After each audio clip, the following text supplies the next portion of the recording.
Hello Technolovers! Siapa yang tidak mengenal Sri Mulyani Indrawati? Sosok perempuan satu ini punya pengaruh yang sangat luar biasa di pemerintahan Indonesia saat ini. Sepak terjangnya di dunia ekonomi dan keuangan kini membawanya menjabat sebagai Menteri Keuangan dalam Kabinet Joko Widodo. Dalam kancah dunia internasional, Ibu Menteri ini mendapatkan sederet penghargaan bergengsi di bidang ekonomi dan keuangan. Penasaran dengan sosoknya? Yuk simak informasi perjalanan karir hingga harta kekayaan yang dimiliki Sri Mulyani. Sebelum lanjut, pastikan kamu sudah mengklik subscribe dan mengaktifkan lonceng notifikasi untuk update informasi terbaru dari teknologi populer. Sri Mulyani Indrawati lahir 26 Agustus 1962 di Tanjung Karang, Bandar Lampung. Sri Mulyani adalah orang Indonesia pertama yang menjabat Direktur Pelaksana Bank Dunia. Sebelumnya, perempuan cerdas ini menjabat sebagai Menteri Keuangan dalam Kabinet Indonesia Bersatu di masa Presiden Susilo Bambang Yudhoyono atau SBY. Sri Mulyani adalah anak ketujuh dari 10 orang bersaudara. Kedua orang tuanya adalah akademisi ternama dengan gelar guru besar dan pengajar di perguruan tinggi. Jenjang pendidikan dari SD hingga SMP ditamatkan di kota kelahirannya, Bandar Lampung. Kemudian melanjutkan SMA di Semarang. Menamatkan sekolahnya di SMA Negeri 3 Semarang, Sri Mulyani melanjutkan pendidikan di Fakultas Ekonomi Universitas Indonesia dan lulus pada tahun 1983. 2 tahun kemudian, melanjutkan program magister dan doktoralnya di bidang ekonomi di University Illinois dan menyelesaikannya pada tahun 1992. Dibesarkan dalam lingkungan akademis, ia dan para saudaranya menyandang gelar magister hingga profesor.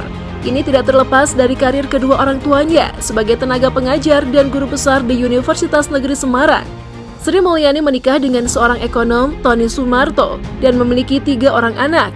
Perempuan cerdas ini memulai karir profesionalnya sebagai asisten pengajar di Fakultas Ekonomi UI pada usia 23 tahun, hingga sebelum bertolak ke negeri Paman Sam untuk melanjutkan pendidikannya. Sepulangnya ke tanah air, ekonom perempuan ini memulai karir pemerintahannya sebagai staf ahli di bidang analisis kebijaksanaan Otto Bappenas pada tahun 1994.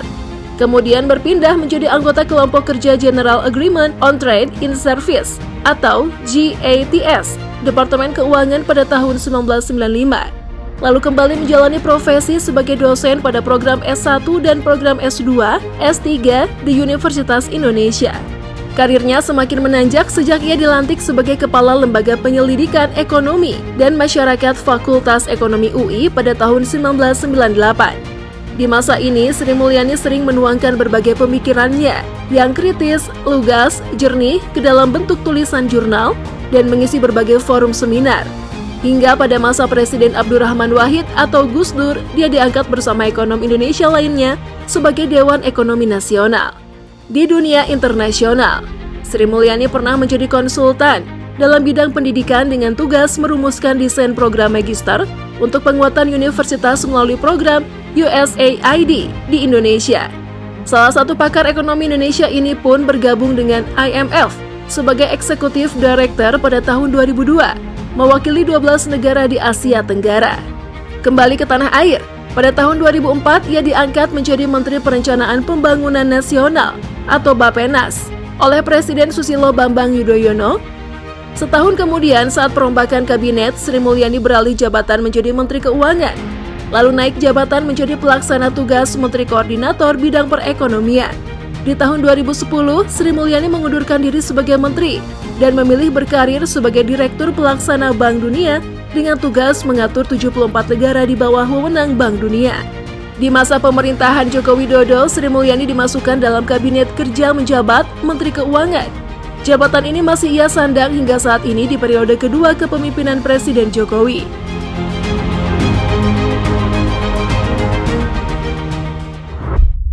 Perempuan yang akrab disapa Ani ini selain memiliki kecerdasan dan karir yang luar biasa, turut memberinya meraih banyak penghargaan internasional. Reputasinya dalam bidang ekonomi internasional membuatnya banyak disenangi. Berikut ini sederet penghargaan yang pernah ia dapatkan. Menteri Keuangan Terbaik Asia untuk tahun 2006 oleh Emerging Markets Forum pada 18 September 2006 di IMF World Bank Group Annual Meetings di Singapura. Wanita paling berpengaruh kedua di Indonesia versi majalah Globe Asia bulan Oktober 2007. Wanita paling berpengaruh ke-23 di dunia versi majalah Forbes tahun 2008. Menteri Keuangan terbaik untuk tahun 2006 oleh majalah Euromoney. Best Minister in the World pada World Government Summit di Dubai, Februari 2018. Finance Minister of the Year as Asia Pacific oleh Global Markets pada Oktober 2018 saat berlangsungnya IMF World Bank Group Annual Meetings di Bali. Menteri Keuangan terbaik di Asia Pasifik versi majalah keuangan Finance Asia tahun 2019. Penghargaan ini diperoleh 3 tahun berturut-turut setelah sebelumnya diperoleh pada tahun 2017 dan 2018. Finance Minister of the Year for Asia Pacific tahun 2020 oleh majalah Global Markets sebagai penghargaan atas upaya penanganan pandemi COVID-19 di Indonesia. The World 100 Most Powerful Women 2020 yang dirilis Forbes dan menduduki posisi ke-78. Terbaru prestasi Menko Sri Mulyani adalah Distinguished Leadership and Service Award yang diberikan dalam pertemuan tahunan anggota di Institute of International Finance atau IIF di Washington DC pada 11 Oktober 2021.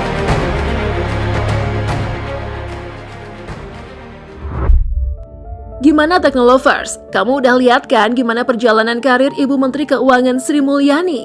Saatnya kita membahas harta kekayaan yang dimiliki wanita karir ini.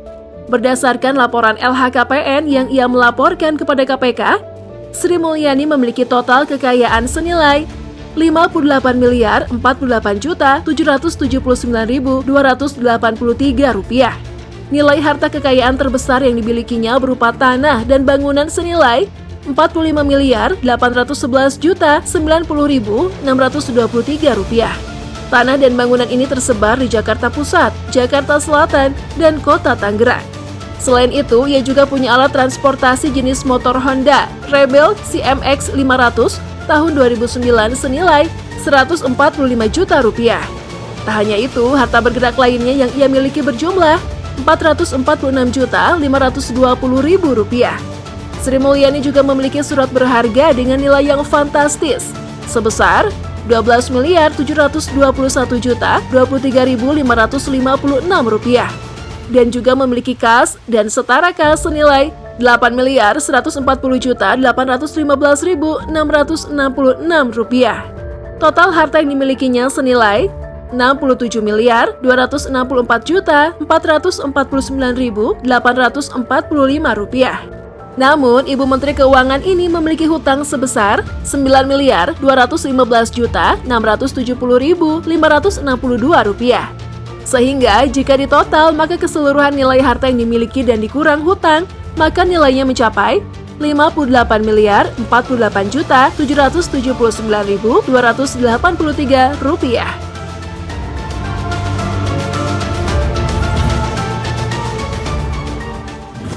Melihat perjalanan karir dari Sri Mulyani, tak heran ya jika Presiden memilihnya sebagai Menteri Keuangan.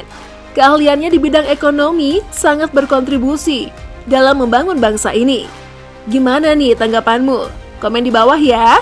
Habis itu silahkan klik like and share video ini. Thanks for watching.